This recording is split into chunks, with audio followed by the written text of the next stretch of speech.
오늘의 말씀, 창세기 45장 7절부터 8절 말씀입니다.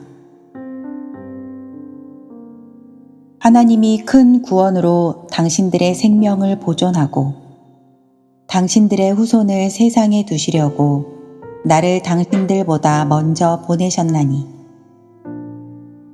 그런즉 나를 이리로 보낸 이는 당신들이 아니요 하나님이시라.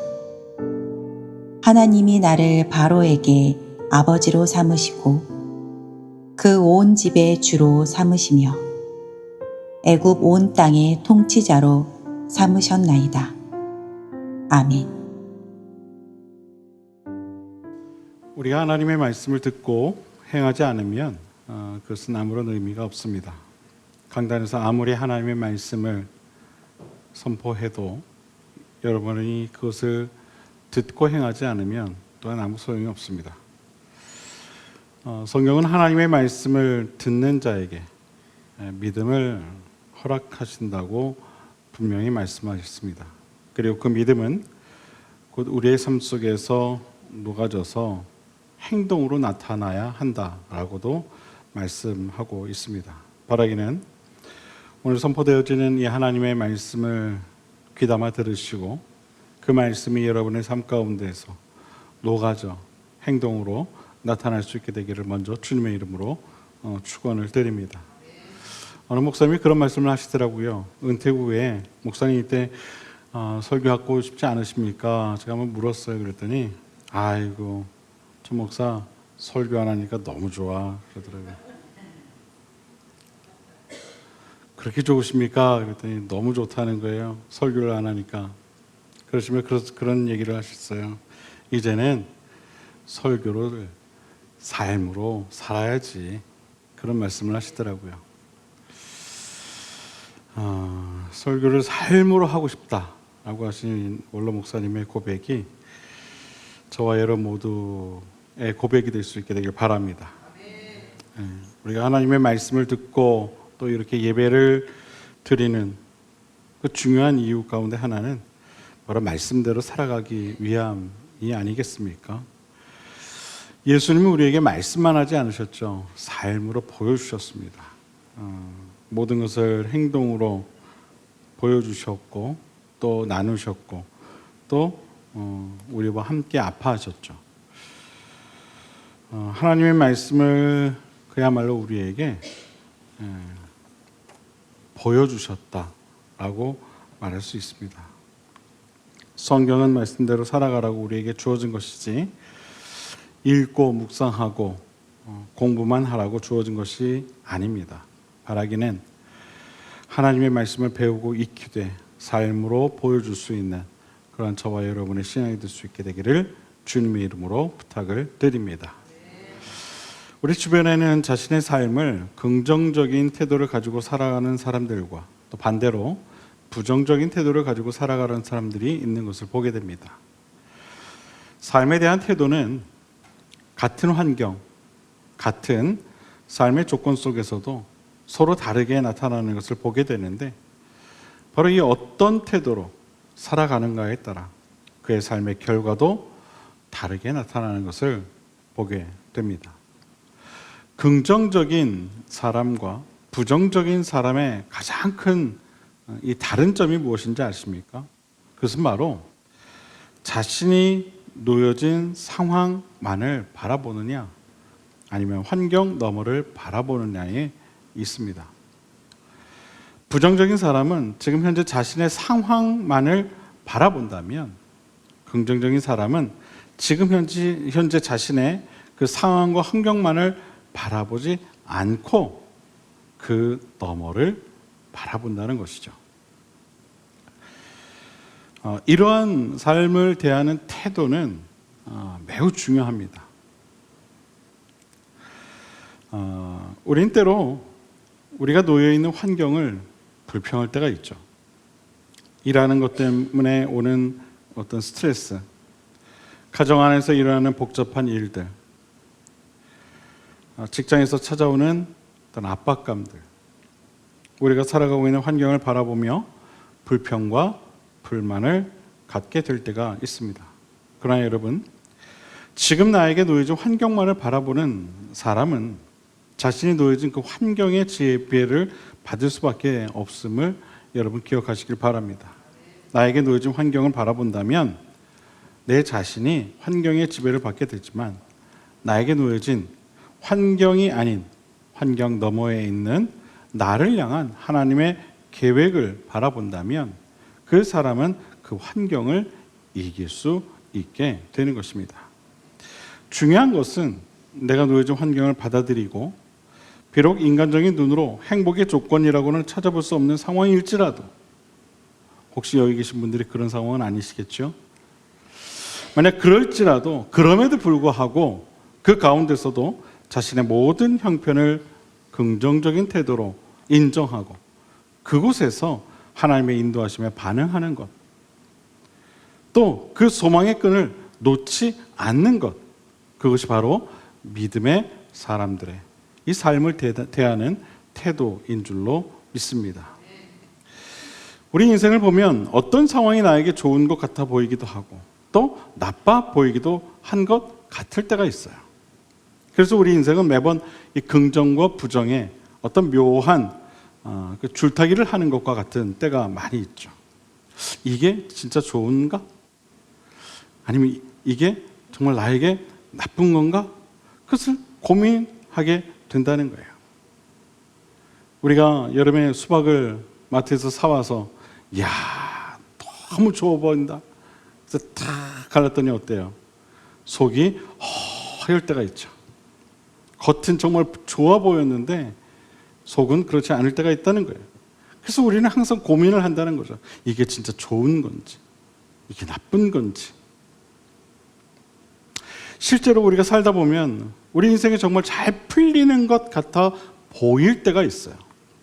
야, 이건 정말 더 없는 행운이다. 그럴 때가 있죠. 어떨 때가 있습니까? 여러분, 어렸을 때 길거리 지나가다가 1,000원짜리 지폐가 탁 떨어져 있어요. 핫, 이게 웬 횡재이지? 하면서 주변을 두리번거리다가 아무도 없으면 어떡합니까? 그것을 몰래 이렇게 주머니에 넣고 아무렇지도 않듯 걸어가죠. 뭐 생각지도 못한 금전이 들어왔을 때 우리는 그런 생각을 할 때가 있어요. 야, 이거 웬일이야? 오늘 뭔가 좀 잘 될 것 같은데? 뭐 그런 생각을 할 때가 있어요.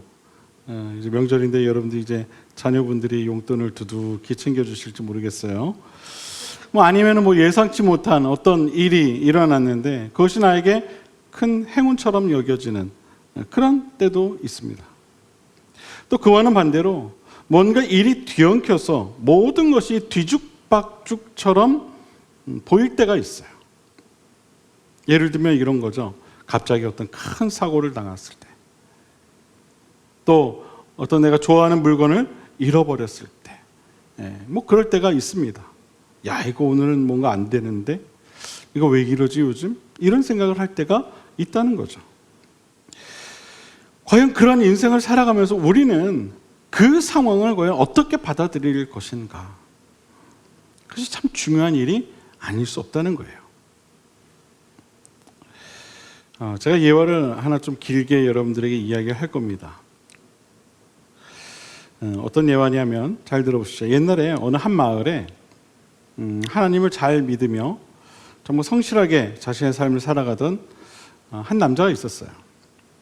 하루는 자신의 밭에서 열심히 일을 하던 중에 이 밭을 좀 갈아줄 만한 좀 말 한 마리가 좀 있었으면 좋겠다. 그렇게 생각을 했어요. 근데 때마침 아주 건강한 말 한 마리가 자기 앞에 나타나게 됐어요. 수소문을 해봤죠. 이 말의 주인이 있는지 없는지. 근데 그 마을에는 말의 주인이 없었어요. 그러자 이 남자가 야, 이건 하나님이 나에게 주신 선물이다.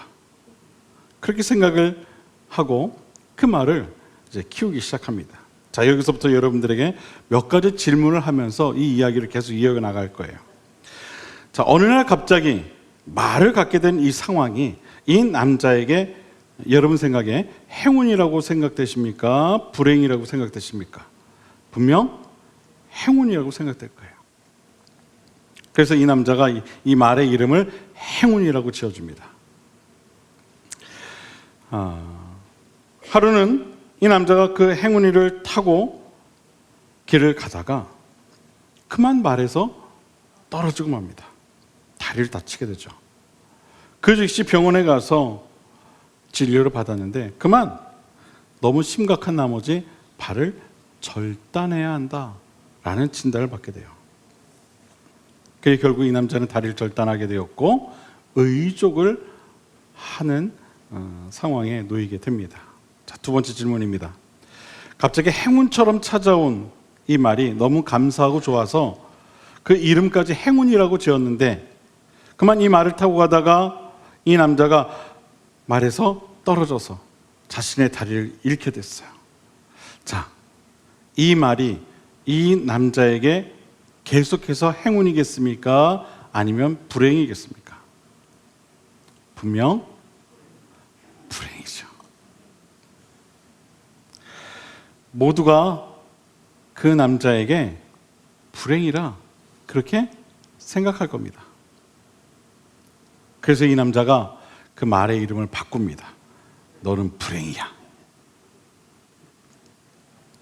자신의 다리를 절단하고 의족을 한 이 남자가 모든 것이 하나님께서 자신을 돌아보지 않았기 때문이라 생각하며 자신의 인생을 비관하며 살아가게 됩니다. 그러던 중에 이 남자가 살고 있는 그 나라에 큰 전쟁이 일어나게 됩니다. 그래서 모든 건강한 남성들이 전쟁에 참여하게 되죠. 이 마을에 있는 남자들 다 전쟁터에 나가게 됩니다. 들려오는 소식이 전쟁에 나갔던 많은 남성들이 죽었다는 소식을 듣게 됩니다. 그런데 이 남자는 한쪽 다리가 없다는 이유로 전쟁에 나질 않았습니다. 세 번째 질문입니다. 전쟁에 나가지 않게 된 이 남자에게 의족을 하게 만든 그 말이 이제 다시금 그 남자에겐 행운일까요? 불행일까요? 행운이라고 생각되어질 겁니다. 이 남자는 그 뒤로 전쟁에 나가지 않게 된 것에 감사하게 되었고 선교사가 되기를 결심하게 됩니다. 그리고 아무도 가지 않은 오지로 바로 이 말을 타고 떠나게 되죠. 선교지를 향하던 이 남자가 타고 가던 그 말이 엉뚱한 길로 들어서면서 길을 잃게 되고 그만 식인종이 있는 마을로 들어서게 됩니다. 네 번째 질문입니다. 이 말이 엉뚱한 길로 들어서게 되어서 그만 식인종이 있는 마을로 잘못 들어가게 된 이 남자에게 이 말은 계속해서 행운일까요? 불행일까요? 그 순간은 분명 불행이었을 겁니다. 이제 이 남자의 이야기의 결론입니다. 이 남자를 본 식인종들이 당연히 그를 잡아먹기 위해 달려들게 되고 한쪽 다리에 의족을 한 이 남자는 도망도 못 간 채 이 식인종들에게 붙잡히게 됩니다. 그런데 이 남자의 의족을 본 식인종들은 이 남자가 자신들이 잡아먹을 수 없는 하늘이 보낸 특별한 사람이라 판단하고 이 남자를 살려줄 뿐만 아니라 매우 특별한 사람으로 여기게 됩니다. 그렇게 살게 된 이 남자는 그 이후로 식인종이 있는 그 마을에서 하나님을 전하게 되었고 그로 인해 그 마을에 살고 있는 모든 식인종들이 하나님을 믿게 되었다고 하는 매우 재미있는 이야기였습니다. 자, 마지막 질문입니다. 자, 결국입니다. 결국에 이 행운이란 말이 이 남자에게 행운이었을까요? 불행이었을까요? 아까 어느 분이 그러셨어요. 행운이기도 하고 불행이기도 한 것 같습니다. 이렇게 얘기를 하더라고요. 자, 여러분, 우리는요, 어느 날 갑자기 찾아온 이 한 마리의 말로 인해 자신의 한쪽 다리를 잃게 된 한 남자의 인생을 좀 돌아보았어요. 어찌 보면 이 예화에 나온 이 한 마리의 말은 그 남자에게 분명 불행처럼 보일 때가 있었어요. 말을 타다가 자신의 한쪽 다리를 잃게 된 일, 불행이죠. 의족으로 인해 길을 잃고 식인종 마을에 들어가게 된 일, 불행이죠. 그것은 어찌 보면 이 남자에게 분명 불행한 일로 보입니다. 겉으로는 그래요. 그러나 이 남자의 한쪽 다리를 잃게 만든 그 말이 반대로 그에게 행운과 같이 여겨질 때가 있었어요. 그 남자에게 어느 날 갑자기 찾아오게 된 일, 행운이었죠. 그리고 자신의 불편한 다리로 인해 많은 사람들이 죽게 된 전쟁터에 나가게 되지 않은 일, 이것도 그에게는 행운이었습니다. 식인종들에게 붙잡혔지만 자신의 의족으로 인해 또 한 번 자신의 생명을 유지하게 된 일, 이 또한 그에게 행운처럼 보입니다. 결과적으로 자신이 소망하고 또 서원한 대로 오지에서 그것도 식인종들에게 하나님을 전하고 그들의 생명을 살리는 선교 사역을 하게 된 일, 분명 그에겐 큰 행운이 아닐 수 없습니다. 여러분, 이것이 우리 인생이라는 거예요. 결국 인생의 길을 걸어가는 데 있어서 이 행운과 불행의 차이는요, 종이 한 장 차이도 안 된다는 것이죠. 우리가 불행처럼 보였던 그 일이 반대로 행운이 될 수도 있는 것이고, 행운처럼 보였던 그 일이 반대로 불행이 될 수도 있는 것이 바로 우리 인생이라는 것입니다. 오늘날 많은 사람들은 지금 당장 나에게 일어난 불행을 바라보면서 자신의 삶을 불안해하거나 또 비관하며 살아가는 것을 보게 됩니다. 실제로요, 통계적으로 우리나라 성인들 가운데 10명 중 8명이요 삶에 대한 불안감을 느끼며 살고 있대요. 삶에 대한 불안감을 느끼고, 많은 사람들이 실제로 자신의 그 현실과 또 상황을 불안해하며 또 때로는 비관하며 또 때로는 자책하며 그렇게 살아가고 있다는 거예요. 많은 사람들이. 그러나 여러분, 지금의 불행을 그냥 불행으로 받아들이고 비관하며 불안해하는 인생은요, 결국 그렇게 끝나고 마는 거예요. 중요한 것은 현재 나에게 불행인 듯 보이는 지금의 그 모든 현실을 받아들이고 현재 이곳에서 일어나는 모든 일들을 통한 나를 향한 하나님의 인도하심을 발견하고 다시 일어나서 새로운 현실을 살아가는 것이 우리 믿음의 사람들의 진정한 행복의 시작임을 여러분 꼭 믿으시게 되기를 바랍니다. 나의 환경을 부정하거나 회피하는 것이 아니라, 또한 나의 환경만을 바라보는 것이 아니라 지금 나의 환경을 통한 나를 향한 하나님의 그 인도하심을 바라보는 눈을 갖는 것, 그것이 바로 환경을 이기고 나를 인도하신 하나님의 손길을 바라보는 믿음의 인생이라는 사실을 여러분 꼭 기억하시기를 주님의 이름으로 부탁을 드립니다. 제가 젊었을 때는 시를 참 좋아했어요. 요즘은 시집이 어디 있는지조차 잘 모르는데 시를 옛날에는 참 좋아했어요. 그래서 시 한 편을 여러분들에게 좀 소개할게요. 롱펠로우라는 아마 여러분들이 잘 알고 있는 19세기 시인이죠. 그가 쓴 시 중에 Loss and Gain이라는 시가 있어요. 한글로 번역한 거 보니까 잃은 것과 얻은 것이라는 시예요. 잘 들어보십시오. 내 이제껏 잃은 것과 얻은 것, 놓친 것과 획득한 것, 저울질 해보니 자랑할 게 없구나. 나는 알고 있다. 긴 세월 헛되이 보내고 좋은 의도는 화살처럼 관역에 못 닿거나 빗나가 버린 걸. 그러나 누가 감히 이런 식으로 손익을 가늠하랴. 패배는 승리의 다른 얼굴일지도 모른다. 썰물이 나가면 분명 밀물이 오듯이. 요즘 사람들이 사는 게 힘들다 그렇게 이야기하죠.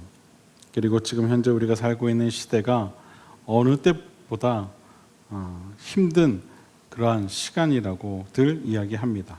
그러나 분명한 것은 지금 이 모든 상황을 보내가던 이후에는 분명 우리에게 또 다른 행복한 시간이 기다리고 있다는 것입니다. 우리 인생은 이렇듯 썰물이 있으면 밀물도 있음을 우리는 기억할 수 있어야 하는 겁니다. 여러분, 사람이 살다 보면 가장 힘들다고 느낄 때가 있어요. 그게 언제인지 아십니까? 바로 혼자 있다 생각될 때예요. 그때 사람은 가장 힘든 시간을 보낸다고 합니다. 자, 오늘 본문에 나오는 요셉이 그랬어요. 요셉은 우리가 잘 알고 있듯이 본문에 나오는 이 시점은 애굽의 총리였지만 과거에 자신의 형제들에게 버림을 받고 늘 그렇게 홀로 살아야만 하는 그런 인물이었죠.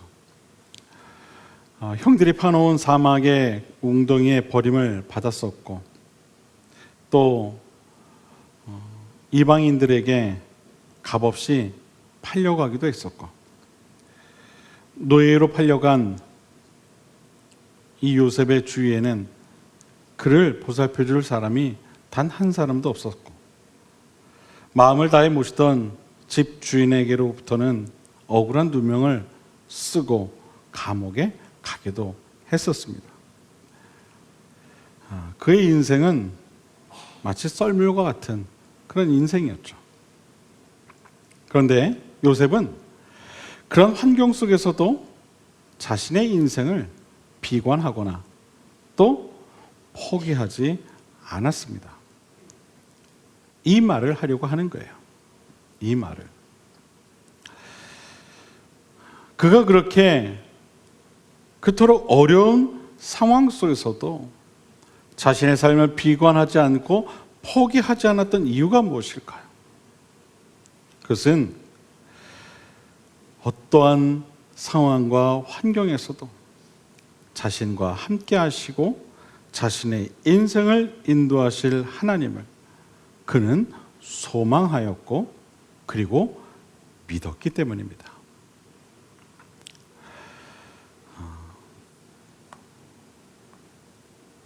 우리는 어떤 어려운 상황이 놓이게 되면 그런 이야기를 합니다.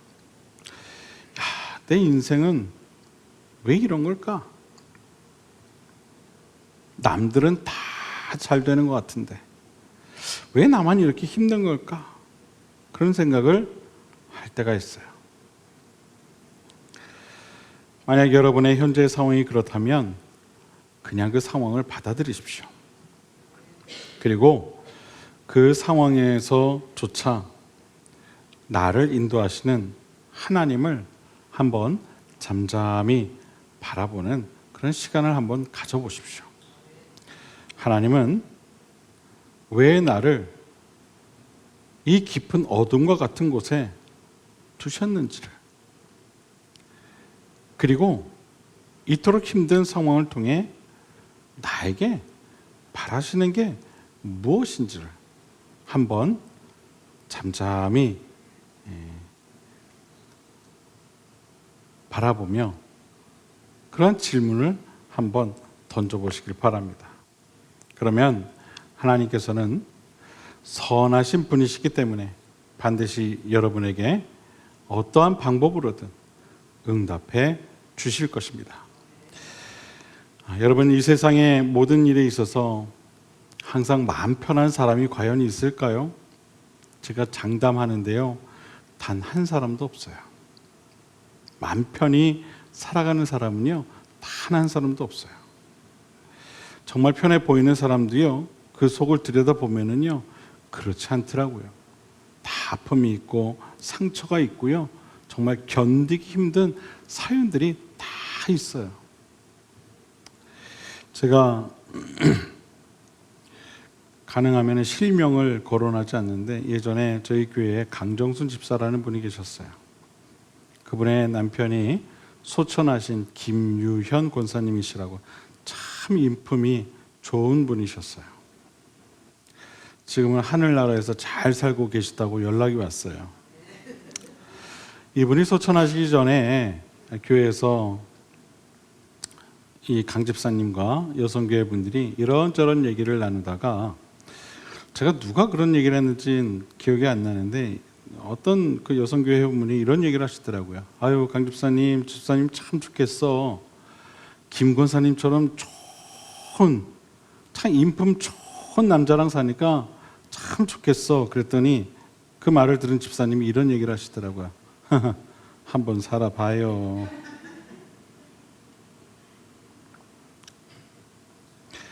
살아보기 전에는 모른다는 거예요. 여러분, 인생은요 다 똑같아요. 다 힘들고요, 다 어려운 일 있고요, 다 그렇더라고요. 다만 그런 가운데서 우리가 해야 할 것은 바로 하나님께서 언제나 나와 함께 하시고 나를 끝까지 응원하시고 나의 살 길을 인도하신다는 사실을 잊지 않는 데 있다는 거예요. 오늘 본문에 나오는 요셉이 그것을 알았어요. 그래서 그는요, 아무리 어려운 상황에서도 비관하지 않았어요. 포기하지 않았어요. 살아냈죠. 그래, 하나님의 어떤 뜻이 있으시겠지. 나를 향한 하나님의 어떤 뜻이 있으시겠지. 소망을 잃지 않았어요. 그 믿음으로 그 모든 환경을 이겨내죠. 요셉이라고 여러분 때론 왜 자신의 그 처지를 불평하지 않았겠어요? 자신을 바라보는 형들을 원망하지 않았겠어요? 그도 인간인데 분명 그럴 때가 있었을 거예요. 그럴 땐 불평하세요. 그런데 거기서 멈추지 마세요. 자신의 환경을 받아들이고 하나님께서 하실 일들을 바라보세요. 그것이 요셉이 자신의 그 모든 환경을 이겨낼 수 있었던 이유예요. 여러분, 그 결과 어떻게 됩니까? 오늘 본문에서처럼 자신과 자신의 형제와 모든 가족들을 구원하기 위한 하나님의 인도하심이었음을 그가 비로소 그 모진 세월을 다 겪고 난 이후에 비로소 알게 되죠. 아, 이게 왜 내 인생이 이랬는지 그걸 그제서야 알게 돼요.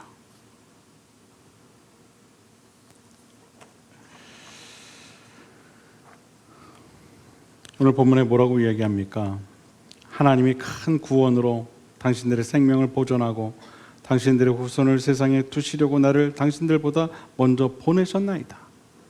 그런즉 나를 이리로 보낸 이는 당신들이 아니요 하나님이시니라. 하나님이 나를 바로에게 아버지로 삼으시고 그 온 집의 주로 삼으시며 애굽 온 땅의 통치자로 삼으셨나이다. 요셉이라고 해서 형들로부터 버림을 받았을 때, 아 그래, 나는 이제 이 다음에 애굽의 총리가 될 거야. 여러분, 그런 생각을 할 수 있었을까요? 아니요. 노예로 팔려갔을 때 그런 생각을 할 수 있었을까요? 아니요. 억울한 누명 쓰고 감옥에 갔을 때 그런 생각을 할 수 있었을까요? 아니요. 그런데 어느덧 그 모든 시련을 이기고 살아내니 오늘 이와 같은 고백을 할 수 있는 때가 그에게 온 거예요. 아, 이제 돌아보니 이 모든 것이 하나님의 뜻이었군요.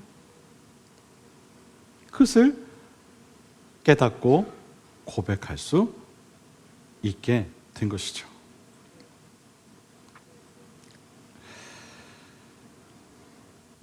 바라기는 자신의 인생에서 형제들로부터 버려지는 아픔과 또 또 자신이 원하지 않았던 수많은 수치스러운 일들을 거부하거나 회피하지 않고 그 모든 상황을 받아들이고 하나님의 인도하심을 끝까지 믿고 살아갔던 요셉, 그리고 결국 그 모든 것들이 하나님의 뜻이었음을 고백했던 그 요셉처럼 여러분도 어떠한 어려움이 있다 하더라도 그 안에 숨겨진 하나님의 특별하신 그 계획을 발견하고 끝까지 인내로 승리하게 되는, 그래서 요셉의 고백처럼 먼 훗날 자신이 살아온 모든 날들이 하나님의 계획이었음을 고백하게 되는 그러한 믿음의 삶이 다 되실 수 있게 되기를 주님의 이름으로 간절히 축원을 드립니다. 지금 여러분의 인생에 먹구름이 가득하다고 생각되십니까? 그렇다면 그 먹구름 뒤에는 분명 밝은 햇살도 있음을 여러분 꼭 기억하시기를 바랍니다. 지금 현재의 모든 어려움들은 앞으로 여러분의 삶에 좋은 밑거름이 된다는 것을 기억하시고 그 모든 상황들을 극복하고 이겨내시는 여러분의 삶이 되시기를 주님의 이름으로 간절히 축원을 드립니다.